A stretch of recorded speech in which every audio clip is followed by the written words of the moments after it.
Добрый день, меня зовут Владислав. Я работаю в региональной общественной организации людей с инвалидностью «Перспектива». И сегодня я хотел обсудить с вами этикет общения с неслышащими и слабослышащими людьми.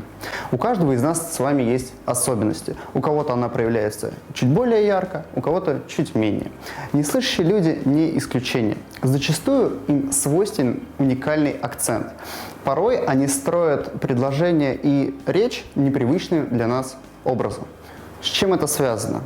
Русский жестовый язык – это отдельный язык со своей грамматикой. Несмотря на то, что он русский, он кардинально отличается от привычного нам с вами словесного языка.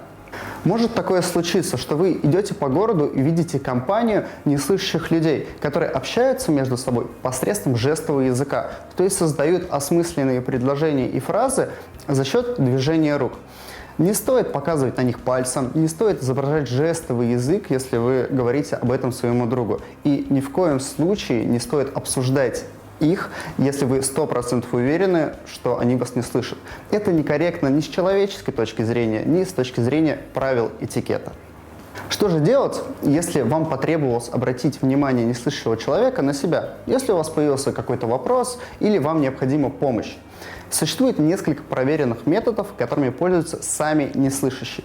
Во-первых, можете просто войти в поле зрения такого человека, потому что у неслышащих гораздо сильнее развито боковое зрение за счет отсутствия слуха.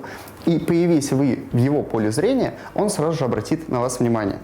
Но если такого не произошло, вы можете сделать просто движение рукой в его сторону, тем самым создав некоторое движение в его поле зрения, и так гораздо более эффективно создать именно ту инерцию, благодаря которой он и посмотрит на вас. Если вы когда-либо увидите то, как общаются между собой неслышащие люди, это будет одно из самых популярных движений, потому что для коммуникации, для быстрого перемещения внимания друг с друга, они постоянно это используют. Если и это не помогает, вы можете создать вибрацию за счет удара ноги об пол. Вы делаете твердый и уверенный шаг, вибрация распространяется по помещению, и человек, даже если он стоит к вам боком или спиной, может это почувствовать и обратить на вас свое внимание. Но есть и третий, самый действенный вариант. Если человек стоит к вам спиной и не видит вас, вы можете всегда подойти и легким касанием руки о его плечо показать, что вы хотите начать с ним диалог и вам необходимо что-то ему сказать. После того, как вы наладили визуальный контакт с неслышащим человеком, встает вопрос, как же начать с ним общаться? Ведь он не слышит, а вы не знаете жестового языка. Зачастую неслышащие и слабослышащие люди ходят в сопровождении либо переводчиков, либо друзей, которые знают русский словесный язык. Но одно из важных правил этикета, что вы должны общаться не с переводчиком, а именно с неслышащим человеком, с которым и хотите разговаривать.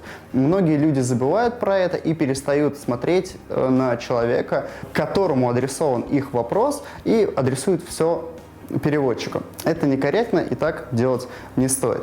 Второй момент. Многие слабослышащие и неслышащие люди пользуются либо слуховыми аппаратами, либо кохлеарной имплантацией, что позволяет им воспринимать звуки и речь гораздо более эффективно, если бы они были без них. В таком случае они могут слышать речь, но недостаточно четко. Поэтому для того, чтобы упростить вашу коммуникацию, ваше общение, вам стоит также придерживаться очень простых правил. Первое – это четкая и простая речь без сложных заумных фраз. Второе – это хороший уровень громкости, для того, чтобы человек мог вас услышать.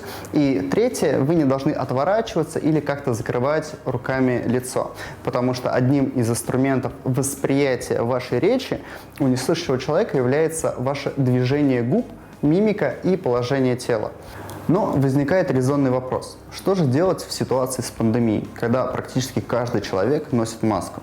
Что делать и как общаться с неслышащим человеком, если почти все ваше лицо закрыто? Ответ на это дали неслышащие люди по всему миру. Они изготовили специальные маски со специальным окном, через которое видно ваше движение губ, что позволяет не нарушать прямую коммуникацию неслышащего человека со слышащим. Это были основные этические правила, которых стоит придерживаться в общении с неслышащими и слабослышащими людьми. Но на самом деле все гораздо проще. Если вы с открытым сердцем и открытой душой относитесь к человеку с особенностями, то у вас никогда не произойдет проблем в общении и коммуникации. На этом все. Спасибо за внимание.